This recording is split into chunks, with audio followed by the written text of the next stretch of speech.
Hello everyone! It is an exciting day because finally, after months of creating all of these granny squares, I'm ready to stitch them together to make the cardigan. This is my first time doing this, so you can learn from my mistakes and we can all learn together. You can already see here that I've started to join some of these squares together with a flat slip stitch. This is a nice stitch for joining together garments because it lies flat on the squares. Plus, it creates this beautiful chain design. So the plan is to do all of my vertical joins on the body and then do all of the horizontal ones. And then similarly with the sleeves, do all of the vertical ones, then do all of the horizontal ones, and then connect the bottom to the top. Now I'm going to show you how to actually do the flat slip stitch. First, create a slip knot. And put it on your hook. The idea here is to pick up bits of yarn from both sides of your crochet squares and join them together with a slip stitch. This can be tricky for squares like this that were crocheted in the row because they don't have perfect single crochet stitches along the edge. Typically, you would pick up yarn from the back loop of a single crochet on this side and do the same on this side. Pick up from a back loop and join them together with a slip stitch. But because these squares were crocheted like this in the row, we don't really have those back loops, so you just find any loop you can and do your best. Also, one thing to note is that you always want to have your working yarn facing away from you, behind your work. All right, so I have it set like this, and then I'm going to push my needle through a loop on this side, and then any loop on this side, yarn over, then pull it through all 3 loops. And there's our first stitch. So let's do that again. I find a stitch on this side to push my needle through. Maybe this one. And I'm also stabbing through the top. So I'm going through the top to bottom when I'm pushing my needle through these stitches, right? And then my working yarn is behind. I yarn over, pull it through 1, 2, if it'll go through, 2 and 3. As you can see here, I'm just trying my best to make sure that I line these up and pick up some yarn from this side, pick up some yarn from this side, try to keep it even. I finished chaining together these 2 squares. Now, how do you keep going? Well, quite simple. You just keep joining together right to left, right to left, right to left. So here I'm going to continue with this. Push it through a loop on this side and a corresponding loop on this side. This one looks good.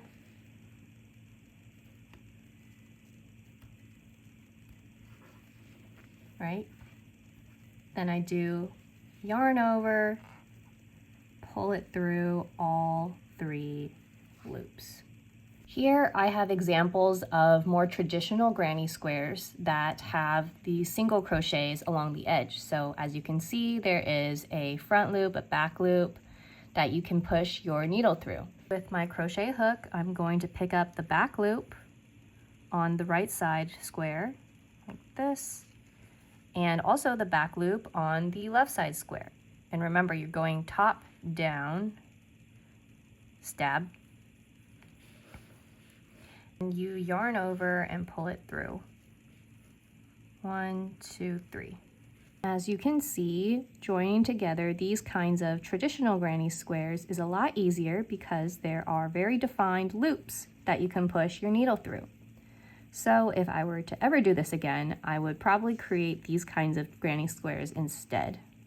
Once you get to the end, you snip off your yarn and then pull the end through. So you yarn over, pull it through that last loop. And there we go. Once the vertical joins are done, just turn your work and continue joining. The key here is making sure that the working yarn is still behind the work at all times. So I just lay it underneath and then I can start joining these two squares. All right, so just like before, I try to find a loop on the right side that I can stick my needle through. This one looks good. And then do the same on the left side, from top to bottom. This one. And then I'm taking my working yarn, yarning over, and then pulling through all 3 loops. Let's do that again. Stick my needle through that loop, find the corresponding loop on this side, perhaps this one, and then yarn over, pull through. Now when you get to this intersection, just keep going. Continue to join with the horizontal joins crossing over the vertical.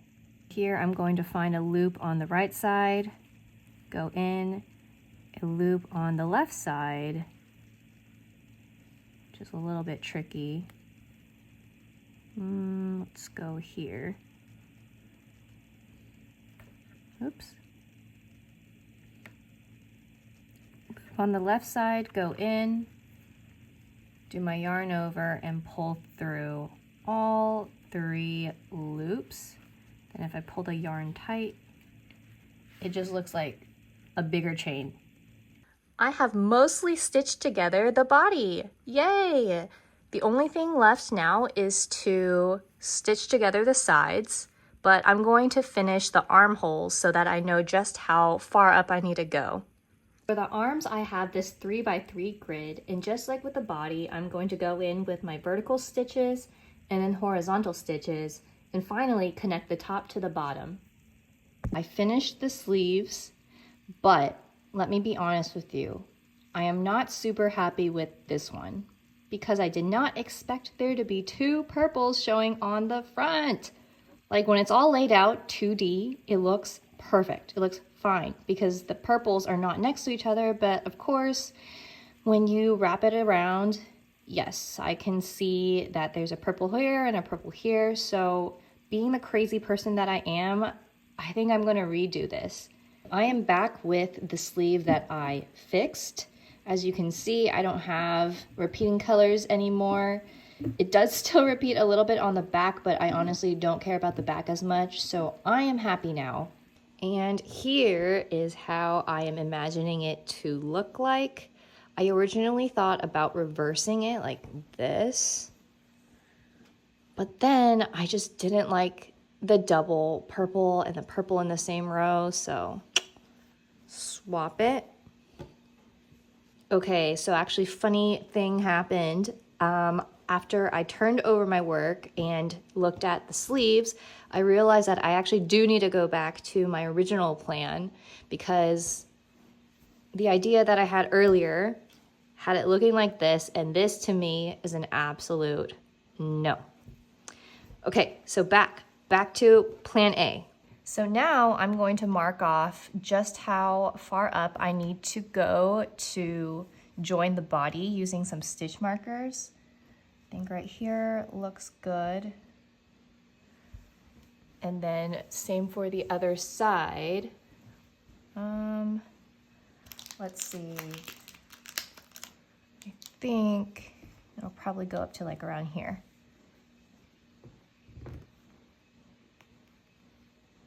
Just like that. And now I can work on joining the body together. I've attached part of the body and finally got to the point where I've reached the stitch marker. All I'm going to do now is continue attaching the sleeve by working up this side and then down the other.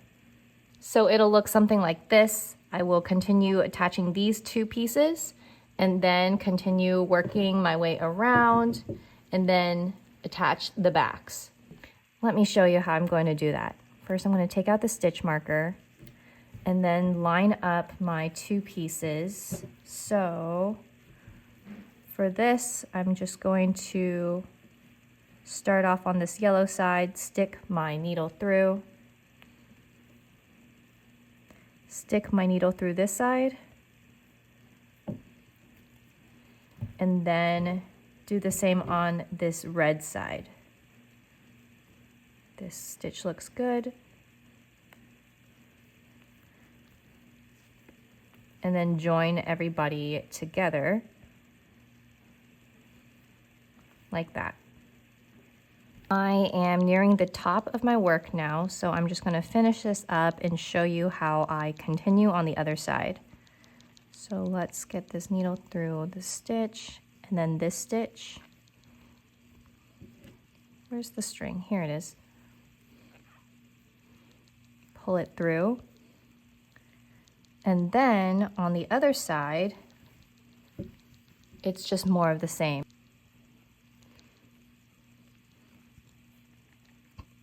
And through this back loop like that.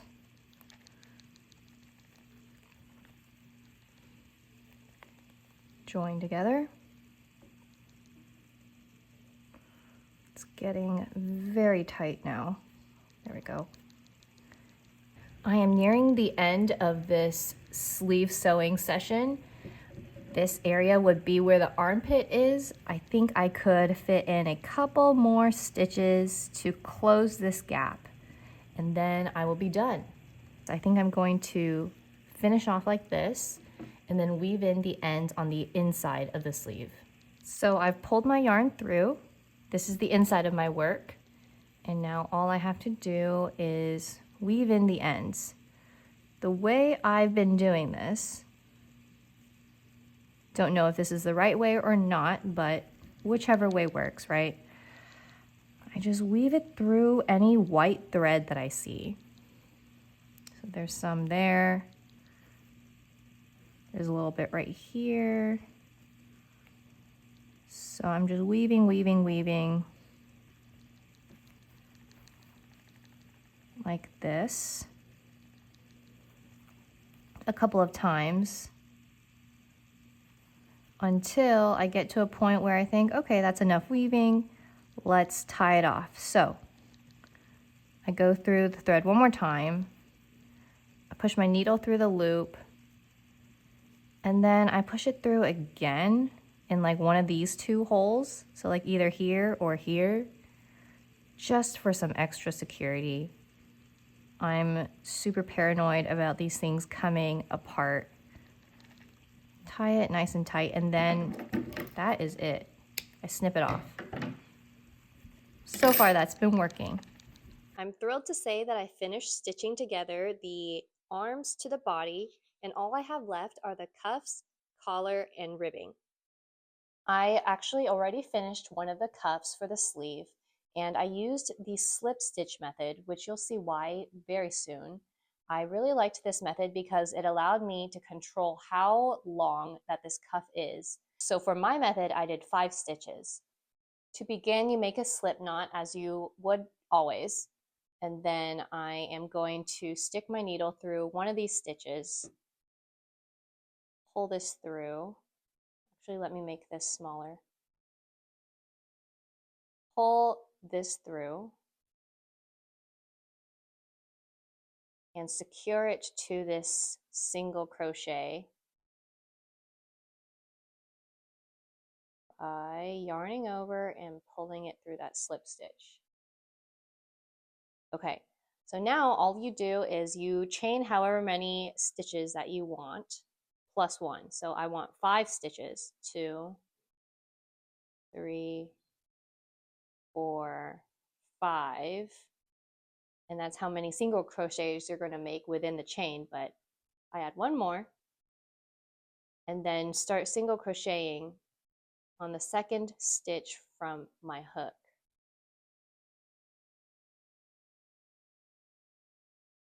And I'm going to do this all the way until the very end with all 5 of my stitches. Now that I've reached the end, I'm going to slip stitch in the next 2 stitches, and this will make the cuff a little bit tighter. But even though I am slip stitching in the next 2 stitches, you can see in the one that I already created that the cuff is still quite large. But I thought this was a good size. So after I slip stitch in the next 2 stitches, now I go through the back loops only and single crochet in the back loops only. So that's back here. And so I would single crochet 5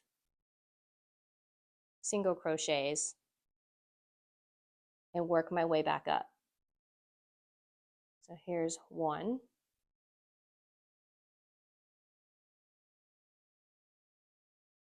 2,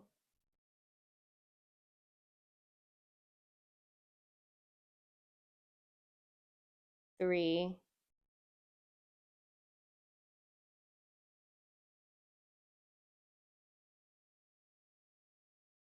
4, and then 5 is hidden back here. Now once you've made it back up here to the top, you do 1 more chain and then turn your work so that you will now be crocheting back down. Once again, back loops only in the second chain from the hook, single crochet. I will be making 5 of these all the way back down. Now that I've finished crocheting the cuff, I'm going to sew it together. So I'm just going to use a thick needle, go under the first stitch, and then go from top to bottom on this side as well under that first stitch.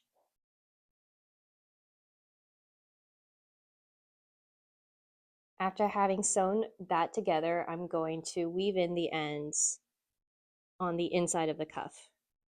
I finished the ribbing for the bottom of the sweater in the same way that I did the cuffs. Only instead of 5 single crochet, I created 12 single crochet.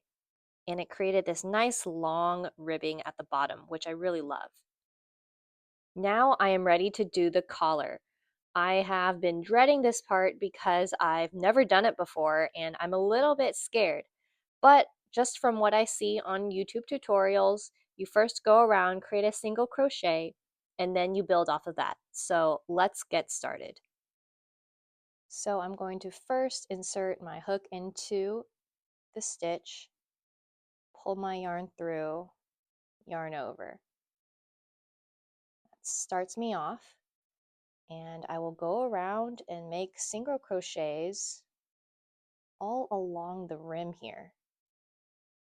Go straight into that hole. Maybe I'll make 2 since this hole is gigantic. I think this part is really up to you, and you kind of eyeball just how spaced out your single crochets are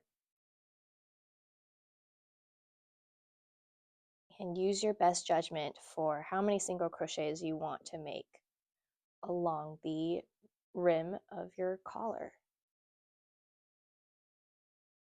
So I'm just going to keep going and I will be back when I'm done. I have single crocheted all around the collar and now I'm ready to make the lapels. Okay, the tutorial that I am following says chain 1, turn my work. I'm going to create 2 half double crochets into this stitch. All right, there's 1. Here is 2. And then half double crochet in every single stitch around the neckline for this first row. So let me go ahead and do the second one.